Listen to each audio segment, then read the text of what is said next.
America के बाद अफगानिस्तान में अपनी खलीफागिरी चमका रहे तुर्की राष्ट्रपति रेसेप तैयब एर्दोगन ने तालिबान से खुलकर पंगा ले लिया है। तालिबान ने इन दावों की पुष्टि की है कि रविवार का दिन उस पर बहुत भारी पड़ा है। विभिन्न प्रांतों में उसके एक दिन में 265 से ज्यादा लड़ाके मारे गए हैं, जबकि 110 से अधिक घायल हुए हैं। तालिबान ने आरोप लगाया है कि कंधार में जारी लड़ाई में तुर्की के सैनिक अफगान सुरक्षा बलों की मदद कर रहे हैं। सिर्फ इतना ही नहीं, तुर्की में बने हथियार और गोला बारूद से कई जगह तालिबान को निशाना बनाया गया है। हालांकि अभी यह स्पष्ट नहीं है कि इस गोला बारूद का इस्तेमाल टर्की सैनिकों ने किया है या अफगान नेशनल आर्मी को तुर्की ने इसे मुहैया कराया है। तुर्की के सीधे मैदान में उतरने से तालिबान ने उसे नतीजे भुगतने की चेतावनी दे दी है। उधर तालिबान से दो दो हाथ करने के लिए फड़क रहे रेसेप तैयब एर्दोगन ने एक और बड़ा फैसला लेकर तालिबान के गुस्से को भड़का दिया है। तुर्की ने अफगानिस्तान के सैनिकों को अपने देश में ट्रेनिंग देने का ऐलान कर दिया है। इस प्रशिक्षण कार्यक्रम के तहत बुधवार को अफगान स्पेशल फोर्सेज के सदस्यों को तुर्की भेजा गया है, जहां उनकी ट्रेनिंग शुरू हो चुकी है। अफगानिस्तान की जंग में तुर्की के सीधे उतरने के बाद इस संघर्ष के और तेज होने के आसार बन गए हैं। नेटो प्रवक्ता के बयानों के मुताबिक अफगानिस्तान में तुर्की के 500 सैनिक मौजूद हैं, जिन्होंने काबुल एयरपोर्ट की सुरक्षा की जिम्मेदारी ली हुई है, जबकि तालिबान का दावा है कि तुर्की अपने सैनिकों को एयरलिफ्ट करा रहा है। उसने पिछले हफ्ते 1000 से ज्यादा जवान अफगानिस्तान की धरती पर भेजे हैं, जो अपने साथ भारी हथियार और गोला बारूद भी लेकर आए हैं। तालिबान के अनुसार अफगानिस्तान में टर्की सैनिकों की तादाद 1600 से ऊपर हो गई है, जिनमें 600 के करीब काबुल एयरपोर्ट की सुरक्षा में तैनात हैं, जबकि कई तुर्की सैनिक अफगान नेशनल आर्मी के साथ मिलकर तालिबान के खिलाफ जंग लड़ रहे हैं। यानी जाहिलों की जमात में आपस में ही गुत्थम गुत्था हो गई है। अमेरिकी सैनिकों की वापसी के बाद अफगानिस्तान में तुर्की की संभावित भूमिका बढ़ने लगी है। काबुल हवाई अड्डे की सुरक्षा के बाद अब कंधार हवाई अड्डे की सुरक्षा भी तुर्की उठाना चाहता है। 31 अगस्त की रात में तालिबान ने कंधार एयरपोर्ट पर 3 रॉकेट दागे थे, जिसके बाद वहां से होने वाली उड़ानें रोक दी गई थी। अफगान सरकार ने भी तुर्की से आग्रह किया है कि वह हवाई अड्डों की सुरक्षा का जिम्मा खुद उठाए, साथ ही अफगान नेशनल आर्मी की मदद में भी आगे आए। पिछले दिनों ही तालिबान ने आरोप लगाया था कि उसके 42 लड़ाकों की मौत का जिम्मेदार तुर्की है। अब रविवार को हेरात, गजनी, फरा, समांगन, हेलमंद, कुंदुज आदि प्रांतों में मारे गए तालिबान लड़ाकों के पीछे तुर्की की भूमिका सामने आई है। अब तो विशेषज्ञ भी यह दावा करते हैं कि अफगान सुरक्षा बल अपने बूते तालिबान पर इतने भारी नहीं पड़ सकते हैं। संभव है कि उन्हें तुर्की का भारी सैन्य सहयोग मिल रहा है।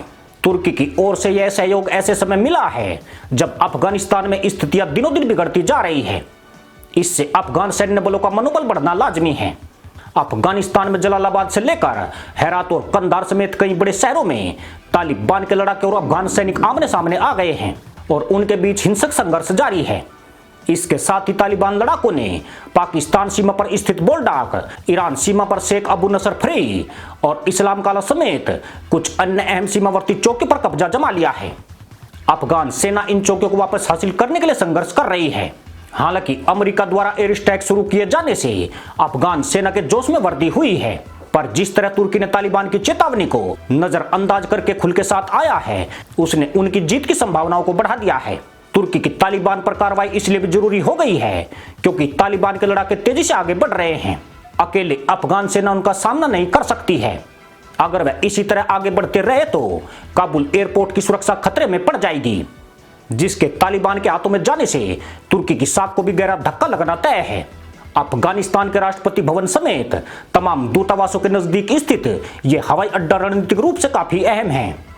सरल शब्दों में कहे तो यह एयरपोर्ट अफगानिस्तान को दुनिया से जोड़ने का काम करता है। यह एयरपोर्ट इस युद्धग्रस्त मुल्क तक मानवीय सहायता पहुंचाने के लिए सुरक्षित रास्ता देता है। सिर्फ इतना ही नहीं, यह एयरपोर्ट संवेदनशील स्थिति पैदा होने पर विदेशी राजनयिकों को सुरक्षित बाहर निकालने का एकमात्र विकल्प है। इस एयरपोर्ट पर तालिबान का कब्जा होते ही अफगानिस्तान एक हद तक दुनिया से कट जाएगा। ऐसे में काबुल हवाई अड्डे की सुरक्षा तुर्की के लिए बड़ी चुनौती बन गई है।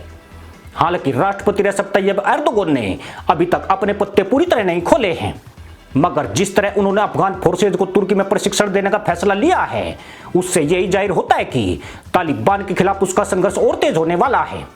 कहा तो यह भी जा रहा है कि अगर अफगानिस्तान में हालात काबू से बाहर होते दिखे तो एर्दोगन अपनी ड्रोन रेजिमेंट को काबुल में तैनात कर सकते हैं। तुर्की की ड्रोन सेना बेहद ही खतरनाक मानी जाती है। अजरबैजान और आर्मेनिया की जंग में दुनिया तुर्की की ड्रोन ताकत को पूरी तरह देख चुकी है। उधर तालिबान भी टर्की सैनिकों को काबुल से खदेड़ने के लिए हमले की तैयारी में जुटा है। तुर्की के अफगान सरकार के साथ मिलने से टर्की सैनिक उसके निशाने पर आ गए हैं। अगर एर्दोगन के जवानों की संघर्ष में मौत हुई तो यह टकराव खूनी संघर्ष में बदल सकता है। पर सवाल यह भी उठ रहा है कि जिस तालिबान को अमेरिका जैसी महाशक्ति परास्त नहीं कर पाई, वहां 3000 किलोमीटर दूर बैठा तुर्की इस आग में अपने हाथ क्यों जला रहा है? वह भी तब जबकि उसके इस कदम से पाकिस्तान के साथ उसके संबंधों में दरार पैदा हो सकती है।